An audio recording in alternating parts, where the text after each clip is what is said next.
Hi everyone anatomy and physiology class 5 को आपण समस्त को वेलकम। जो सब पिला माने एही वर्ष ओडिशा रे रहितबा विभिन्न प्रकार गवर्नमेंट और प्राइवेट नर्सिंग कॉलेज गुडी करे बीएससी नर्सिंग फर्स्ट सेमिस्टर रे पाठ पढुचंदी सेही सब पिला मानक पई एही यूनिट बहुत ही इंपोर्टेंट काहेकि ना एही यूनिट रु आपणकर प्रति वर्ष पाखा पाखी 8 रु 10 मार्क रो क्वेश्चन आसी थाए। सो आज रो वीडियो टी रे हमें देखिबा कोन सेल साइकिल आउ सेल डिवीजन नो पार्ट 1। आज रो वीडियो टी रे मुख्यतः आपणकर एई सेल डिवीजन सेल साइकिल रु मेनली सेल डिवीजन रु क्वेश्चन आसते। सेल साइकिल रु एते क्वेश्चन आसेनी तथापि आम सेल साइकिल टा देखिबा किंतु सेल डिवीजन रु बेसी आपणकर क्वेश्चन आसे। बेले बेले कोन हुए सेल डिवीजन को एक्सप्लेन करिया पई कंबाइनली माइटोटिक सेल डिवीजन आ मेयोटिक सेल डिवीजन पड़ी थाए नहले बेले बेले शॉर्ट नोट टाइप रो माइटोटिक सेल डिवीजन किंबा नहले मियोटिक सेल डिवीजन एई भलिया क्वेश्चन आसी थाए। सो पाखापाखि 8 रु 10 मार्क रो वेटेज यही सिंगल यूनिट रु रही। आज पार्ट 1 ने आमे सेल साइकिल आ माइटोटिक सेल डिवीजन देखिबा। मेयोटिक सेल डिवीजन टा बहुत लॉन्ग सेथिबे आमे पार्ट 2 रे याकू कवर करतबा। जो सब पिला माने प्रथम करी वीडियो को देखुतांती चैनल को सब्सक्राइब करनथले नियति सब्सक्राइब करी ता पके थी ऑल नोटिफिकेशन बेल आइकन निश्चय क्लिक कर देबे जा फल जेतेबेले आमे एई बडी विभिन्न प्रकार इंपोर्टेंट वीडियो अपलोड करिवु तार नोटिफिकेशन आपन पाखरे पहुंची परिबो। सो एबे आमे देखिबा सेल डिवीजन। आपन तो जानी सेल गोटे इंपोर्टेंट क्यारेक्टरिस्टिक्स होची ग्रोथ आउ रिप्रोडक्शन। सेल मेनली आम बॉडी ग्रोथ आउ रिप्रोडक्शन ने हेल्प करता है। Indeed of all living organism all cell reproduce by dividing into two with each parental cell giving rise to two daughter cell each time they divided. These newly formed daughter cell can be themselves grow and divide and giving rise to new cell population that is formed by the growth and division of a single parental cell and its progeny. In other words, such cycle of growth and division allow a single cell to form a structure of consisting of millions of cell. जदि आप देखिए आम body growth आउ reproduction पाई cell division निहाती necessary. Growth कौन ना आम body overall growth होगापाई आम बॉडी रे को प्रकार डिवीजन होगा दरकार माइटोटिक सेल डिवीजन होगा दरकार। जानिथिबे माइटोटिक सेल डिवीजन होगा दरकार। आउ रिप्रोडक्शन पाई meiotic as well as mitotic cell division दरकार। मेयोटिक सेल डिवीजन ने आम बॉडी रे रिप्रोडक्शन होता है। माइटोटिक सेल डिवीजन ने आम बॉडी रे ग्रोथ आउ डेवलपमेंट होता है। माइटोटिक डिवीजन टा मेनली आमर somatic cell other than sex cell रे होता है। आउ सेक्स सेल रे केवल रिप्रोडक्शन मेयोटिक सेल डिवीजन द्वारा होता है। तो सही प्रोसेस कथा ये लिखाई। आउ जितेबाला सेल डिवीजन हम इच पैरेंटाल सेल कौन कर गोटे पैरेंटाल सेल डिवाइड होगी दीटा डॉटर सेल दब। जितेबाला भी डिवाइड हम दीटा डॉटर सेल सब बेले आपणकर ए फॉर्मेशन हम से आम सेल डिवीजन कहवा। आउ सेल डिवीजन ने मन रखिए ये सेल डिवीजन ने गोटे cell millions of cell produce करि परिबो कहीं तार से कैपेबिलिटी रही। जदि आम देखा रडल्फ विर्चो सेल थ्योरी रे कौन कहते आप पढ़ी cell arising from pre existing cells. Rudolf fail to prove this theory कहीं ये थ्योरी से बेले कौन सेल डिवीजन डिस्कवर्ड हो नाला। गोटे सेल रु पूर्व सेल रु गोटे सेल तैयारी होची सेमती किछि सेतबेले एविडेंस नथिला। सो सेथिबाई सेटा सेतबेले आउ आपणकर प्रूफ से माने करि पारलेनी। किंतु स्टारबर्गर कौन कले सेठू से माने कौन देखिले ना new nuclei arises by division of pre existing nuclei. यही सेल थ्योरीटा फेल हो गला। किंतु जो स्टारबर्गर स्टडी कले सी देखिले कौन ना प्री एक्जिस्टिंग न्यूक्लियाई रु गोटे न्यू न्यूक्लियाई आराइज होची जेतबेले प्री एक्जिस्टिंग न्यूक्लियाई रो डिवीजन होची। या पर आमे देखिबा टाइप्स ऑफ सेल डिवीजन। जदि आमे देखिबा सेल डिवीजन मेनली तीन प्रकार किंतु आमे आम सिलेबस रे 2 प्रकार सेल डिवीजन पढ़ा।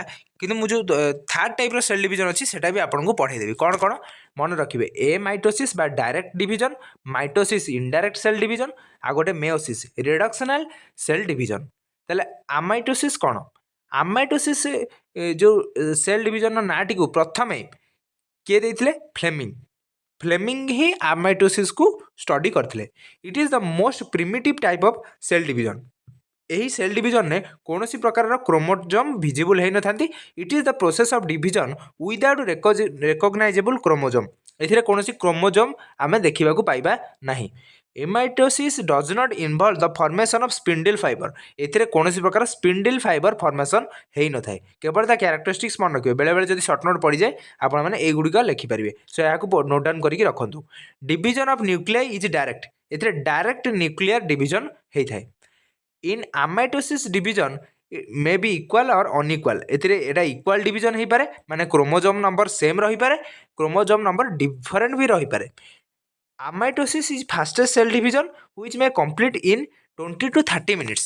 Amitotic cell division 20 to 30 minutes रे complete हो जाए। जिते सेल डिविजन अच्छी सबुठार फास्टेस्ट सेल डिविजन होची एमाइटोसिस।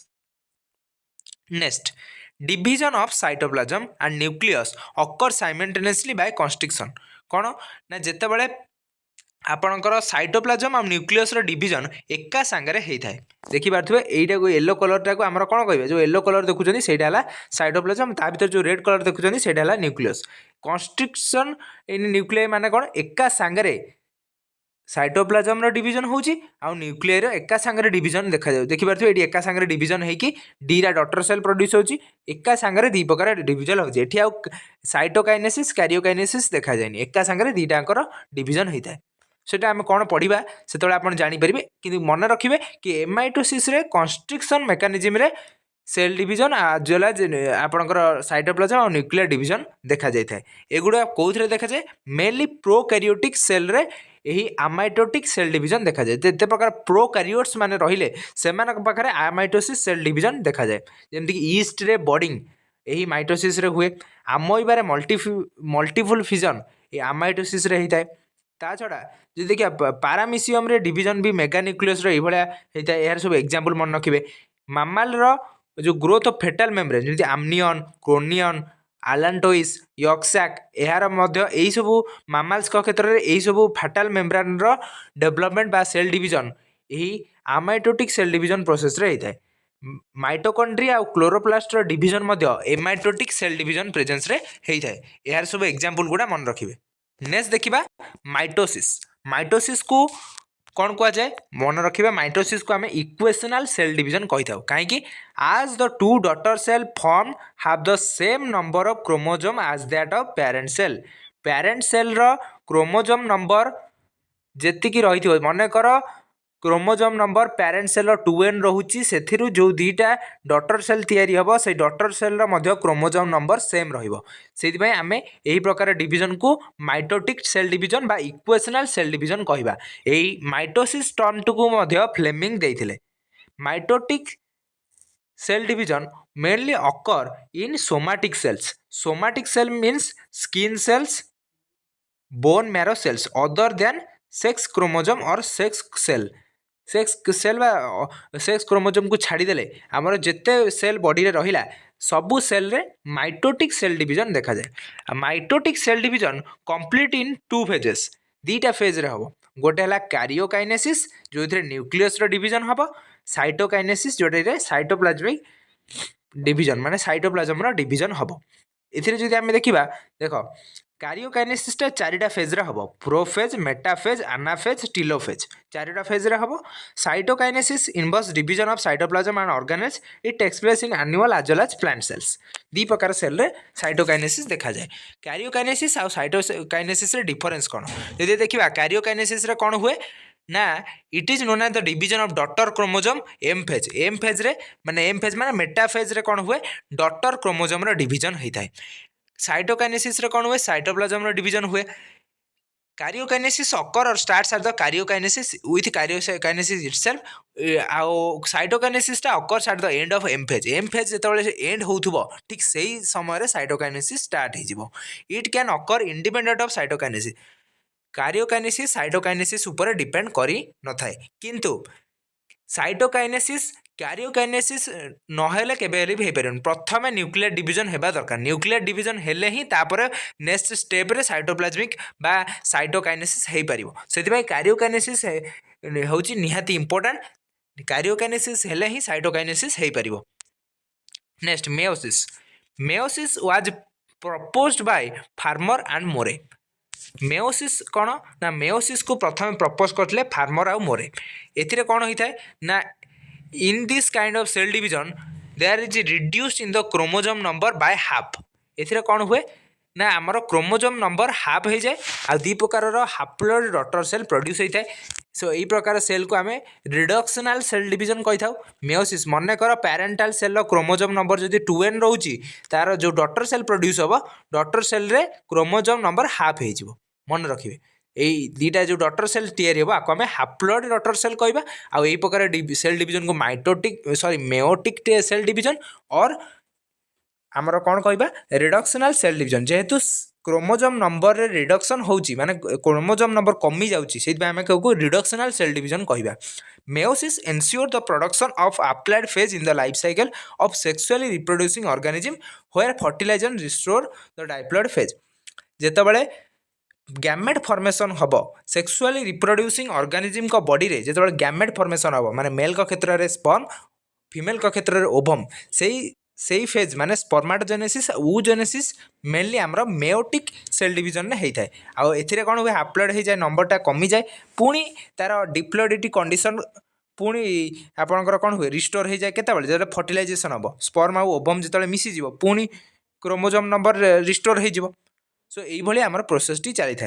आउ meiosis during gametogenesis in plants and animal leads to the formation of haploid gametes. एथिरे आपन जदि देखिए डिप्लॉइड सेल फॉर्मेशन हम जहाँ को आम कौन कहती गैमेट्स बोली कहती. Meiosis involves 2 sequential cycle. एथिरे भी 2टा साइकिल थाए nuclear and cell division called meiosis 1 and meiosis 2 but only a single cycle of DNA replication. किंतु एथिरे केवल सिंगल साइकिल डीएनए रेप्लिकेशन हुए किंतु तार 2टा स्टेप थाए nuclear and cell division. Meiosis 1 रे न्यूक्लियर डिवीजन हुए मेयोसिस 2 रे सेल डिवीजन होता है. तो ये तो जानले आमे सेल डिवीजन नो इंट्रोडक्शन. एबे देखिबा सेल साइकिल. जदि देखिबा cell division is a very important process in living organism. Cell division was first studied by Prevost and Dumas when they describe the cleavage of zygote of frog. जेतेबेले frog जाइगोट्र cleavage को से describe करुले से ही cell division से जाना पाइले. During the division of cell DNA replication and cell growth also takes place. जेतेबेले cell division होची से आउ कौन देखा पाइले सेतिके बेले डीएनए रो रेप्लिकेशन होची माने डीएनए रो आउ गोटे कॉपी तैयारी करा जाउची ता छड़ा सेल रो ग्रोथ मध्ये होची. सो एगुडा से देखा पाइले. Although cell growth in terms of cytoplasmic increase in a continuous process DNA synthesis occur only specific stage in the cell cycle. किसी specific stage रे DNA synthesis होची. The replicated chromosome DNA are then distributed to daughter nuclei by a complex series of events during cell division. जेतेबेले से देखिले से गोटे बहुत गुड़े series of events है कि सेल डिवीजन देखा जाउची. आ these events are themselves under genetic control. Genetic control माने एहा को न्यूक्लियस रे थिबा डीएनए कंट्रोल करूची ता द्वारा सेल डिवीजन होची. So complete life cycle of a cell is called as cell cycle. तो से जो complete life cycle cell life cycle टू आम गोटे कौन कहवा ना कंबाइंडली आम कहे सेल साइकिल. यार बहुत गुड़े फेजेस अच्छी कौन कौन आम से देखा. Typical eukaryotic cycle is illustrated by human cell in culture. जो आम ह्यूमन सेल को कल्चर करवा से आम गोटे यूकैरियोटिक सेल साइकिल टी देखिपर. ए कौन हुए गोटे लाइफ साइकिल गोटे अप्रोक्सीमेटली देखिए 24 आवर रहिबो. गोटे सेल साइकिल अप्रोक्सीमेटली गोटे सेल साइकिलटा कंप्लीट होगा 24 आवर लगे. ईस्ट कैन प्रोग्रेस थ्रो किंतु ईस्ट रे कौन हुए सेल साइकिलटा 90 मिनिट्स रे कंप्लीट हो जाए. The time period of cell cycle is vary from organism to organism also from cell type to cell type. यही सेल साइकिलटा फिक्स नुह तार टाइम पीरियडटा ऑर्गेनिज्म को भ्यारी करे. सेल टाइप रु सेल टाइप माने को प्रकार सेल रोची ता ऊपर मध्य डिपेंड करिवो. या पर देखिबा सेल साइकिल रो विभिन्न प्रकार फेज. जो देखिबा सेल साइकिल को हम 2टा पार्ट रे पढिबा. फर्स्ट पार्ट होची इंटरफेज नेक्स्ट पार्ट होची डिवीजन फेज बा एम फेज. सो प्रथमे देखिबा इंटरफेज कोन एडा देखि परथुवे सेल साइकिल. से सेल साइकिल ले देखि परथुवे प्रथमे हला interphase. This phase between end of one cell division and beginning of the next. Interphase रे कौन हुए गोटे फेज रो सेल डिवीजन एंड आउ गोटे सेल डिवीजन बिगिनिंग को आम इंटरफेज कहवा. Interphase cell growth in size prepare itself for next division. Interphase रे कौन हुए गोटे सेल ग्रोथ साइज रे ग्रोथ हुए आउ सी नेक्स्ट डिवीजन पाई निजको प्रिपेयर करे. Interphase is most active phase of life cycle मन रखिए. and interphase last more than 95% of the duration of cell cycle. Cell cycle 95 duration এই interphase ହିଁ ହେଇଥାଏ। interphaseଟା ହେଉଛି ସବୁଠୁ longest duration in the cell cycle। interphaseରେ କ'ଣ ହୁଏ ନା ମେଟାବୋଲିଜିମ୍ ଅଫ୍ ସେଲ୍ ହେଇଥାଏ। ସେଲ୍ର ମେଟାବୋଲିଜିମ୍ ଏହି ଇଣ୍ଟରଫେଜ୍ରେ ହିଁ ଦେଖାଯାଏ। ଏବେ ଦେଖିବା ଇଣ୍ଟରଫେଜ୍ର ତିନିଟା ସବ୍ ଷ୍ଟେଜେସ୍। ତାର ତିନିଟା ସବ୍ ଷ୍ଟେଜେସ୍ ଅଛି କ'ଣ କ'ଣ ସେଇଟା ଆମେ ଦେଖିବା। ପ୍ରଥମେ ହେଲା G1 ଫେଜ୍ ବା first gap phase. It is also known as pre DNA synthesis phase. It is character by increase in size of cell. ଏଥିରେ ସାଇଜ୍ଟା ଇନକ୍ରିଜ୍ କରିଯାଏ। This comes after telophase of earlier division. ଯେତେବେଳେ ଗୋଟେ cell ଡିଭିଜନର ଟିଲୋଫେଜ୍ ଆସିବ, ଟିଲୋଫେଜ୍ ପରେ ହିଁ ଏଇ G1 ଫେଜ୍ ଷ୍ଟାର୍ଟ ହେବ। In this stage synthesis of RNA and protein takes place. ଏଇ ଫେଜ୍ରେ କ'ଣ ହେଇଥିବ ନା RNA ସିନ୍ଥେସିସ୍ ଆଉ ପ୍ରୋଟିନ୍ ସିନ୍ଥେସିସ୍ ଦେଖାଯାଏ। Chromosome seems to be in the form of chromatin network in the nucleus. ଏଥିରେ କ'ଣ ହୁଏ ନା କ୍ରୋମୋଜୋମ୍ ଗୁଡ଼ିକ ଗୋଟେ କ୍ରୋମାଟିନ୍ ନେଟୱାର୍କ ତିଆରି କରନ୍ତି ଆଉ ଏହାର ଡ୍ୟୁରେସନ୍ ପାଖାପାଖି 10 ଆୱାର ମାନେ 10 ଘଣ୍ଟାର ରହିଥାଏ। ତାପରେ ନେକ୍ସଟ ସବ୍ ଷ୍ଟେଜେସ୍ କ'ଣ ଏସ୍ ଫେଜ୍, ଯାହାକୁ ଆମେ DNA ସିନ୍ଥେଟିକ୍ ଫେଜ୍ କହିଥାଉ। DNA ସିନ୍ଥେଟିକ୍ ଫେଜ୍ କେଉଁଟା ଦେଖନ୍ତୁ, DNA ସିନ୍ଥେଟିକ୍ ଫେଜ୍ରେ କ'ଣ ହୁଏ replication of nuclear DNA synthesis of histone protein takes place in S phase. S ଫେଜ୍ରେ ନ୍ୟୁକ୍ଲିୟର DNAର ରେପ୍ଲିକେସନ୍ ହିଷ୍ଟୋନ୍ ପ୍ରୋଟିନ୍ର ସିନ୍ଥେସିସ୍ ଦେଖାଯାଏ। Replication of cytoplasmic DNA may occur in any stage of life cycle.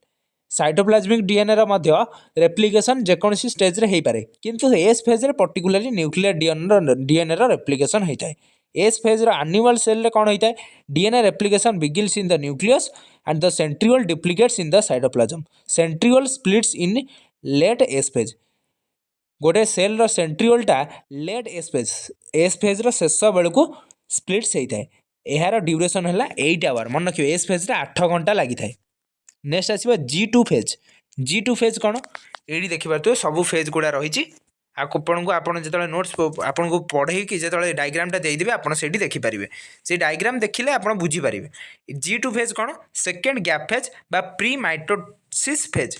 It is also known as post DNA synthesis. DNA synthesis हैला परे next phase G2 phase start हुए।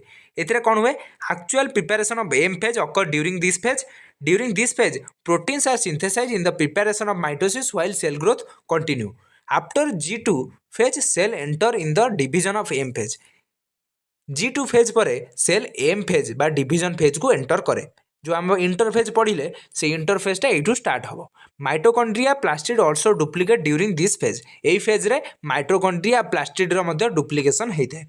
यह 5 घंटा धरी चले। यार ड्यूरेशन हूँ 5 आवर। तापर आसो G0 फेज बा रेस्टिंग फेज। एथिरे कौन हम some cell in the adult animal do not appear to exhibit division जमीक heart cell many other cell जमीक need to be replace cell that have been lost because of injury or cell death. एथिरे तांकर restore हो जाए। से आगु को cell division करती ना से यही फेज्रे किसी सेल कौन जमी हार्ट सेल से यही फेज्रे रही आगु को सेल डिविजन में पार्टिसिपेट करिवो नाही। These cells that do not divide further exist G1 phase to enter an inactive stage is called quiescent stage or G0 of the cycle cell cycle. ताको आमे क्विसेंट सेल बा G0 stage कहवा। Next देखिबा next है division phase और M phase. यह को आम माइटोटिक फेज कहवा। Division phase last for only about an hour in the 24 hour duration of the cell. Last जो आमर किछि घंटा पाई यही डिविजन फेजटा रुए। डिविजन फेजटा बहुत कम टाइम पर्यंत रही है। It is a phase of shortest time in the cell cycle. सबुठ शॉर्टेस्ट टाइम है यही डिविजन आकु जमा घंटे लगे मात्र घंटे भितर डिविजन फेज टी कंप्लीट हो जाए। नेक्स्ट देखिबा इट कंसिस्ट ऑफ 2 फेजेस। एथिरे दीटा फेज थाए गोटे है कार्योकाइनेसिस आउ गोटे है साइटोकाइनेसिस। कार्योकाइनेसिस रे कौन हुए division of nucleus which is completed in 4 steps जो कि प्रथम प्रोफेज मेटाफेज आनाफेज टिलोफेज यही 4टा फेज देखा जाए। साइटोकाइनेसिस रे कौन हुए डिविजन ऑफ साइटोप्लाज्म जो कि साइटोप्लाज्म डिविजन होता है। After M phase the cell may go to interphase और may go into the G0 phase. M phase सरला परे से इंटरफेज को जाइपारे नहले G0 फेज को जाइपारे सेटा ता ऊपर डिपेंड करिवो काहेकि एटा सेल साइकिलटा कंटिन्यू चलिवो कोनोसी जगह स्टॉप होबनी। गोटे सेल डिविजन सरिवो पुणी से सेल पुणी जो नुआ सेल तैयारी हला तार पुणी सेल डिविजन चलिवो। सो एई बळा साइक्लिक वे रे एटा चलिवो। सो एटा को हम सेति पई सेल साइकिल कहूचे। Duration of cell cycle depends on the cell's type external factors like temperature oxygen and food. Temperature oxygen food उपरे आमर सेल साइकिल डिपेंड करिवो ता छडा सेलटा को टाइप ता उपरे मध्य सेल साइकिल डिपेंड करिवो। एबे देखिबा सेल साइकिल रो चेक पॉइंट्स। सेल साइकिल रो चेक पॉइंट्स कोडी अछि? चेक पॉइंट्स कोन मन रखिबे। Cell cycle check points are the control mechanism in eukaryotic cells which ensure the proper division of cell.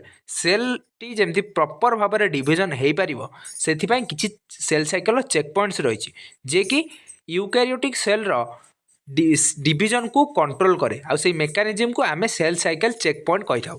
Each check point serves as a potential point along the cell cycle during which condition and the progress of cell is assessed.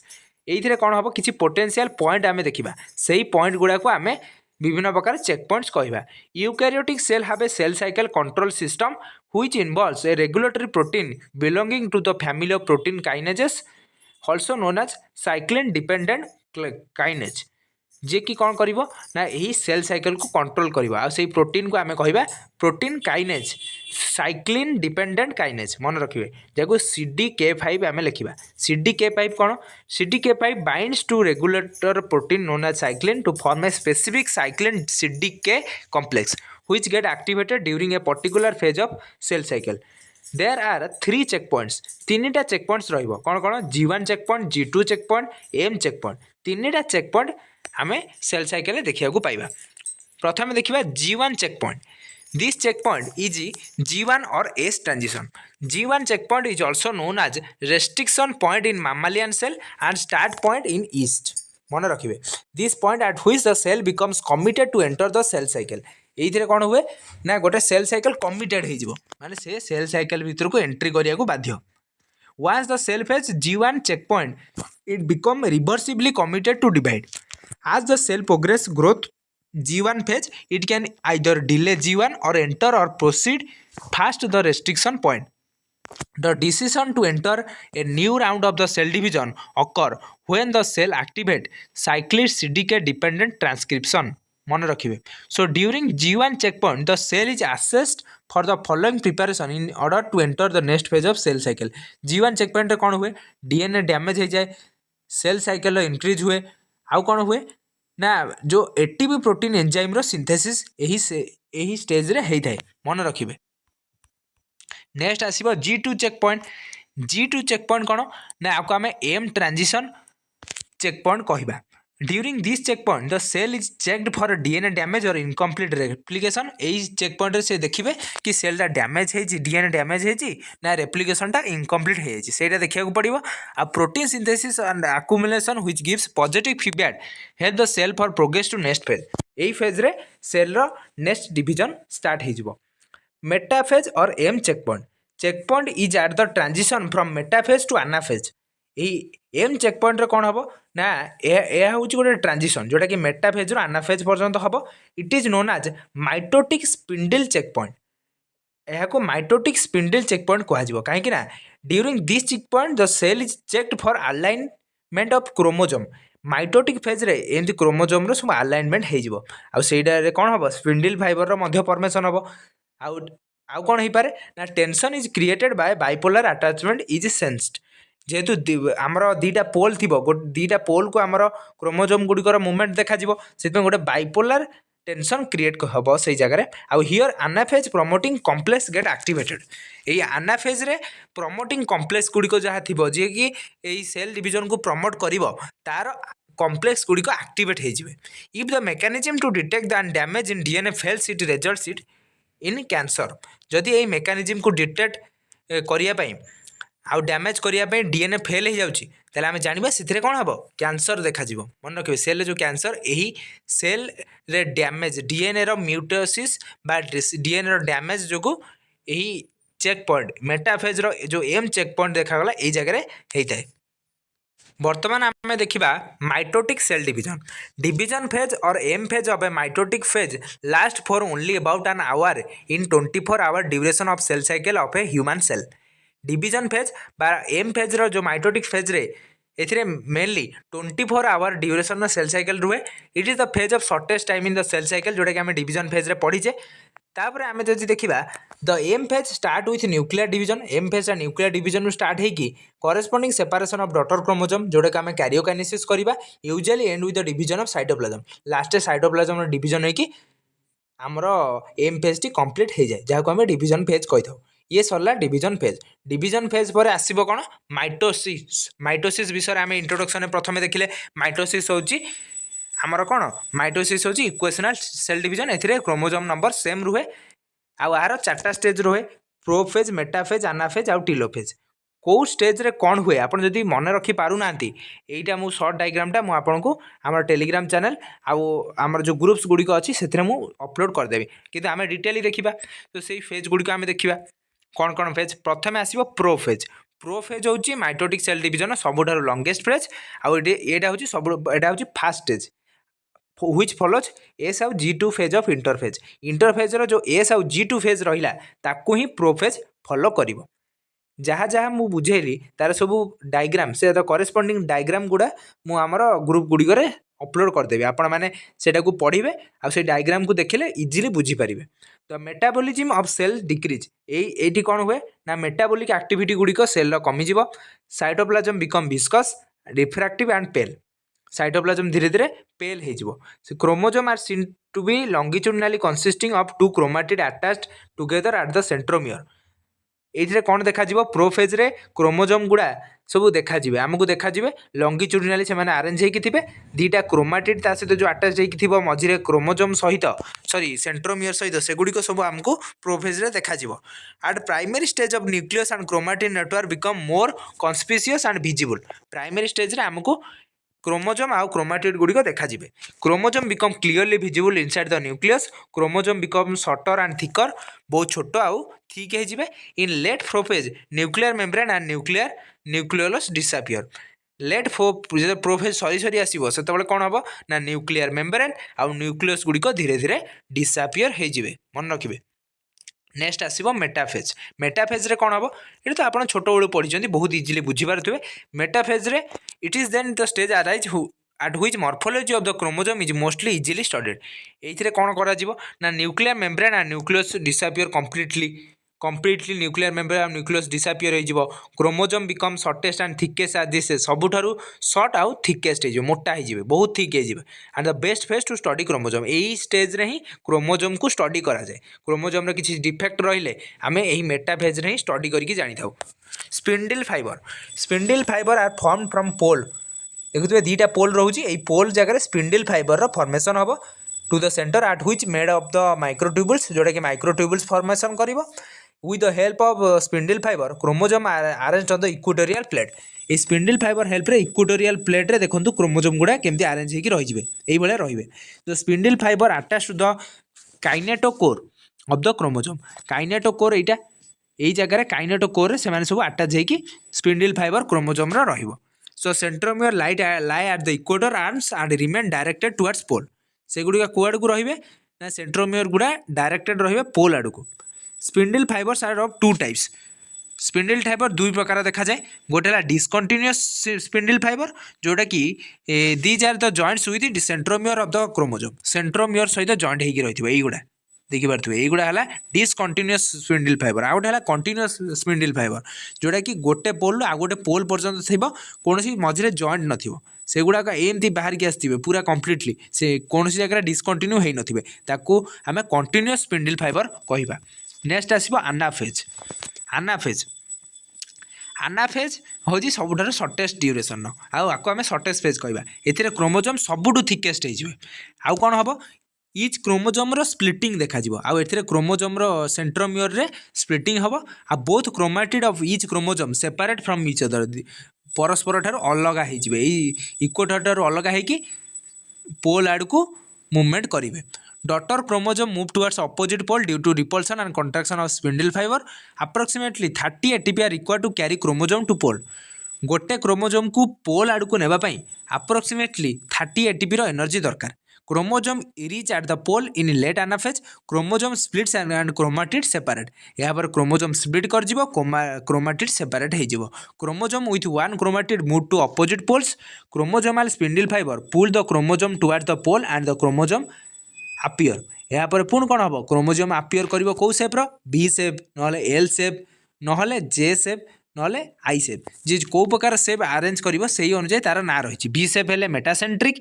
L सेप है सब metacentric जे सेप है आक्रोसेंट्रिक आई सेप है telocentric सो यही सेप देखा last को आसो telophase जोटा कि reverse prophase prophase reverse at the beginning of final stage of mitosis this is the last phase of mitosis ये है लास्ट फेज यही फेज रे कौन करा जीवो ना यही फेज रे daughter chromosome which to opposite pole यहाँ दुटा क्रोमोजोम जहाँ डॉटर क्रोमोजोम थे से न्यूक्लियर मेम्ब्रेन देखा न्यूक्लियर मेम्ब्रेन डेवलपमेंट हम न्यूक्लियस तैयारी हम यापर आस्टर रे जाओ स्पिंडल फाइबर गुड़ा आमर ऑटोमेटिकली तैयारी हो न्यूक्लियर एनवेलप तापर तैयारी हो आ क्रोमोजोम क्लस्टर गुड़ा धीरे धीरे पुणी आपणकर डिसअपियर होगा आरंभ कर नेक्स्ट रे कौन हम तापर आपणकर न्यूक्लियर डिवीजन तो सरीगला न्यूक्लियर डिवीजन पर साइटोप्लाज्म डिवीजन हम यहाँ केमी हम दुईटा मेथड रे पारे प्रथम है सेल प्लेट फॉर्मेशन जोटा कि प्लांट सेल देखा जाए in some cases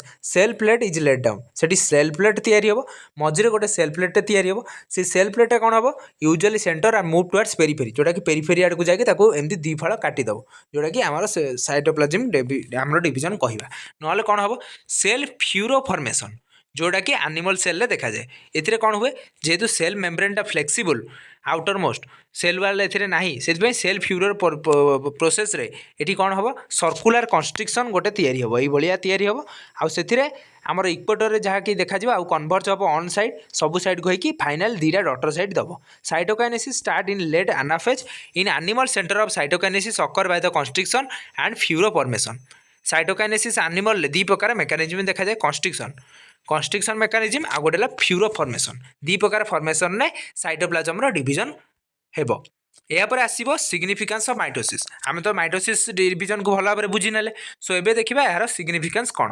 development of an organism occur by mitosis गोटे ऑर्गेनिज्म रो ओवरऑल बॉडी रो डेवलपमेंट माइटोटिक सेल डिवीजन जो होता है माइटोटिक सेल डिवीजन जदि आम बॉडी रे हुंतानी ताले गोटे बॉडी रो डेवलपमेंट गोटे जीवर केबे हेई पारंता नाही every organism starts in the life from a single cell which zygote जहाँकि रिपीटेड माइटोसिस जाइगोट रे हेबा द्वारा गोटे होल बॉडी टी तैयारी होता है जानी आफ्टर फर्टिलाइजेशन जो जाइगोट फॉर्मेशन हुए जाइगोट देह रे माइटोटिक सेल डिवीजन रिपीटेड वे रे हेबा द्वारा आमर माइटो गोटे होल बॉडी टे तैयारी होता है the growth of multi cellular organism is due to mitosis multi cellular organism रे माइटोसिस हेबा फल रे ही तार ग्रोथ होता है cell growth result in disturbing and a ratio between nucleus and cytoplasm it is therefore become essential for the cell to divide restore and nucleocytoplasmic ratio nucleus आ cytoplasm ratio रे एथिरे डिस्टर्ब हुए जदि cell growth है ताकू restore माने ताकू ठीक भाव में रखापी न्यूक्लियोसाइटोप्लाज्मिक रेसीो को मेंटेन करने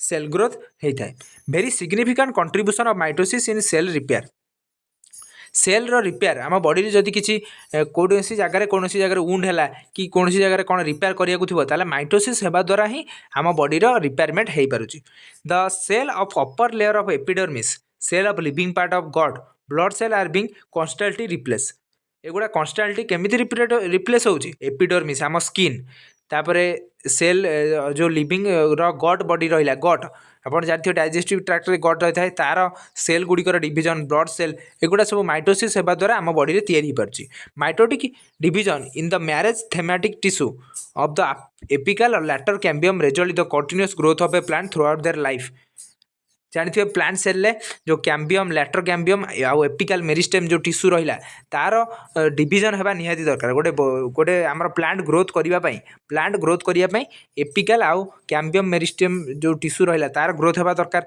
सो से ग्रोथटा माइटोटिक सेल डिवीजन द्वारा होता है सो ये थी आज क्लास मैं आशा करी आज क्लास टी तो आम इंट्रोडक्शन टू सेल डिवीजन ता छड़ा सेल साइकेल आ माइटोटिक सेल डिवीजन विषय डिस्कसन कले सो नेक्स्ट वीडियो रे आमे मेयोटिक सेल डिवीजन विषय देखिबा तो मेयोटिक सेल डिवीजन भी बहुत ही इंपोर्टेंट जो थे आपंकर बहुत सारा क्वेश्चन सेमिस्टर एग्जाम रे आसी थाए सो यही दुईटा क्लास आप देखिले सेल साइकेल आ सेल डिवीजन रो यूनिट आपंकर कंप्लीट हो जाए मैं आशा करती वीडियो जब भल लगी था निहरी वीडियो लाइक करदे वीडियो को बहु मात्रा रे शेयर करने जमार भूलें जमीक जो सब पिला यही वर्ष ओडिशा रे बीएससी नर्सिंग फास्ट सेमिस्टर पाठ पढ़ुछन से पाखे भिडियो पहुँची पार से भिडियो देखी बहुत ही बेनिफिट यही भिडियो उठे पारे। आ टेलीग्राम चैनल में जब जॉइन ना निहाती जॉइन हो जोटि कि मुझे यार नोट्स गुड़िक अपलोड करदेवे आपण मैंने इजिली डाउनलोड करके नोट डाउन करके रखिपारे।